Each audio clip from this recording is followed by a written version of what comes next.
ನೋಡ್ತಾ ಇದ್ದೀರಾ ನ್ಯೂಸ್ 12 ಕನ್ನಡ. ನಾನು ಭಾಸ್ಕರ್ ತೋಟಗೆರೆ. ಸ್ನೇಹಿತರೆ, ಈ ಫೋಟೋದಲ್ಲಿ ಕಾಣುತ್ತಿರುವ ಈ ಮುದ್ದಾದ ಕುಟುಂಬ ನೋಡಿ. ಇಬ್ಬರು ಮುದ್ದಾದ ಮಕ್ಕಳು, ಚಂದದ ಹೆಂಡತಿ, ಕೈ ತುಂಬ ಸಂಬಳ, ಜೊತೆಗೆ ಗಿಂಬಳ ಕೂಡ, ಪೊಲೀಸ್ ಕಾನ್ಸ್ಟೇಬಲ್ ಕೆಲಸ ಎಲ್ಲವೂ ಇತ್ತು. ಆದರೆ ಈ ಸಂಸಾರದ ಮೇಲೆ ಅದ್ಯಾವ ಕಣ್ಣು ಬಿತ್ತೋ ಗೊತ್ತಿಲ್ಲ ಕಣ್ರಿ. ಗಂಡ ಹೆಂಡತಿ ಇಬ್ಬರು ಕಿತ್ತಾಡ್ಕೊಂಡಿದ್ದಾರೆ. ಅಷ್ಟೇ ಆಗಿದ್ರೆ ಪರವಾಗಿಲ್ಲ ಬಿಡಿ, ಯಾರ ಸಂಸಾರದಲ್ಲಿ ತಾನೇ ಕಿತ್ತಾಟ ಇರೋದಿಲ್ಲ ಅಂತ ಸುಮ್ಮನಾಗಿ ಬಿಡಬಹುದಾಗಿತ್ತು. ಆದರೆ ಇವರಿಬ್ಬರ ಕಿತ್ತಾಟ ಕಡೆಗೆ ಕೊಲೆಯಲ್ಲಿ ಅಂತ್ಯ ಕಂಡಿರೋದು ನಿಜಕ್ಕೂ ನೋವಿನ ಸಂಗತಿ. ಅಮ್ಮ ಬಾರದ ಲೋಕಕ್ಕೆ ಹೋದ್ರೆ ಅಪ್ಪ ಜೈಲಿಗೆ ಹೋಗಿದ್ದಾನೆ. ಇವರಿಬ್ಬರ ಮಧ್ಯೆ ಈ ಇಬ್ಬರು ಮುದ್ದಾದ ಮಕ್ಕಳು ಇದೀಗ ಅನಾಥವಾಗಿದ್ದಾವೆ. ವಿಧಿ ನೋಡಿ ಎಷ್ಟು ಕ್ರೂರಿ ಅಲ್ವೇ. ಯಾರ ಬದುಕಲ್ಲಿ ಯಾವಾಗ ಏನಾಗ್ಬಿಡ್ತದೋ ಹೇಳೋದಕ್ಕೆ ಬರೋದಿಲ್ಲ. ಇಷ್ಟಕ್ಕೂ ಏನಾಯ್ತು ಈ ಮುದ್ದಾದ ಸಂಸಾರಕ್ಕೆ ಅನ್ನೋದನ್ನ ಡೀಟೇಲ್ ಆಗಿ ಹೇಳ್ತೀನಿ.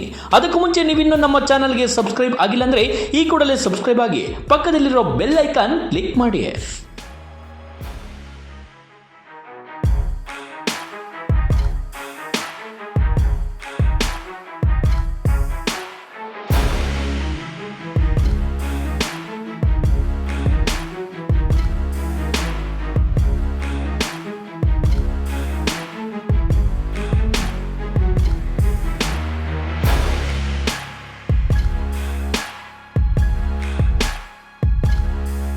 ಪೊಲೀಸ್ ಕಾನ್ಸ್ಟೇಬಲ್ ಮತ್ತು ಆತನ ಪತ್ನಿಯ ನಡುವೆ ಕಲಹ ಇದೀಗ ಕೊಲೆಯಲ್ಲಿ ಅಂತ್ಯ ಕಂಡಿದೆ. ಅದು SP ಕಚೇರಿ ಆವರಣದಲ್ಲಿ ಅಂದ್ರೆ ಆಶ್ಚರ್ಯ ಆಗುತ್ತೆ. ತುಂಬಾ ವರ್ಷದಿಂದ ಗಂಡ ಹೆಂಡತಿ ನಡುವೆ ಹೊಂದಾಣಿಕೆ ಇರಲಿಲ್ವಂತೆ. ಆಗಾಗ ಇಬ್ರು ಕಿತ್ತಾಡ್ಕೊಳ್ತಿದ್ರಂತೆ. ಇದೇ ಕಾರಣಕ್ಕೆ SPಗೆ ದೂರು ನೀಡಲು ಬಂದ ಹೆಂಡತಿಯನ್ನೇ ಪೊಲೀಸ್ ಕಾನ್ಸ್ಟೇಬಲ್ ಆಗಿರುವ ಗಂಡ ಚಾಕುವಿನಿಂದ ಹಿರಿದು ಹತ್ಯೆ ಮಾಡಿರುವ ಘಟನೆ ಹಾಸನ ಜಿಲ್ಲಾ ಪೊಲೀಸ್ ವರಿಷ್ಠಾಧಿಕಾರಿ ಕಚೇರಿ ಆವರಣದಲ್ಲಿ ನಡೆದಿದೆ. ಈ ಭೀಕರ ಘಟನೆಗೆ ಇಡೀ ರಾಜ್ಯವೇ ಇದೀಗ ಬೆಚ್ಚಿ ಬಿದ್ದಿದೆ.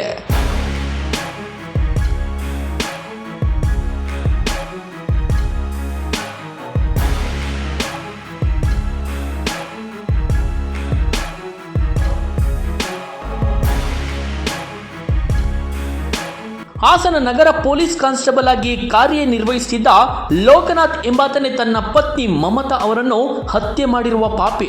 ಆಕೆಯನ್ನು ಚಾಕುವಿನಿಂದ ಹಿರಿದಿದ್ದನ್ನು ಕಂಡ ಪೊಲೀಸರು ತಕ್ಷಣವೇ ಹಿಮ್ಸ್ ಆಸ್ಪತ್ರೆಗೆ ಸಾಗಿಸಿದ್ರು. ಚಿಕಿತ್ಸೆಗೆ ಸ್ಪಂದಿಸದೆ ಮಮತಾ ಮೃತಪಟ್ಟಿದ್ದಾರೆ. ಪೊಲೀಸರು ಆರೋಪಿಯನ್ನು ವಶಕ್ಕೆ ಪಡೆದಿದ್ದಾರೆ. ಇನ್ನು ಈ ಘಟನೆ ಕಂಡ ಮಮತಾ ಅವರ ಪೋಷಕರ ಆಕ್ರಂದನ ಮುಗಿಲು ಮುಟ್ಟಿದೆ. ಮಕ್ಕಳು ಅಮ್ಮನನ್ನು ಕಳೆದುಕೊಂಡು ಕಣ್ಣೀರಿಟ್ಟಿದ್ದಾರೆ. ಅಪರಾಧಿ ಅಪ್ಪನನ್ನು ಈ ಮಕ್ಕಳು ಕ್ಷಮಿಸಲು ಸಾಧ್ಯವೇ?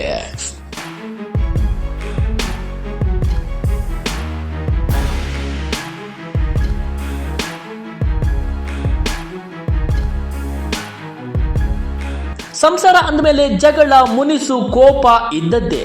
ಎಲ್ಲರ ಸಂಸಾರದಲ್ಲೂ ಇದ್ದಂತೆ ಪೊಲೀಸ್ ಕಾನ್ಸ್ಟೇಬಲ್ ಲೋಕನಾಥ್ ಹಾಗೂ ಪತ್ನಿ ಮಮತಾ ನಡುವೆ ಕೂಡ ಮುನಿಸು, ಜಗಳ ಎಲ್ಲವೂ ಇತ್ತು. ಕಳೆದ 4-5 ದಿನಗಳಿಂದ ಗಂಡ ಹೆಂಡತಿ ನಡುವೆ ಜಗಳ ಜಾಸ್ತಿ ಆಗಿತ್ತಂತೆ. ಇದರಿಂದ ಮನನೊಂದಿದ್ದ ಮಮತಾ ತನ್ನ ಪತಿಯ ವಿರುದ್ಧ ದೂರು ನೀಡಲು SP ಕಚೇರಿಗೆ ಬಂದಿದ್ರು. ಇದನ್ನು ಅರಿತ ಲೋಕನಾಥ್ ತನ್ನ ಪತಿಯನ್ನು ಹಿಂಬಾಲಿಸಿಕೊಂಡು SP ಕಚೇರಿಗೆ ಬಂದಿದ್ದಾನೆ. ಅಲ್ಲೇ ಆವರಣದಲ್ಲಿ ನಿಂತಿದ್ದ ಪತ್ನಿಯನ್ನು ಏಕಾಏಕಿ ಹಿರಿದಿದ್ದಾನೆ.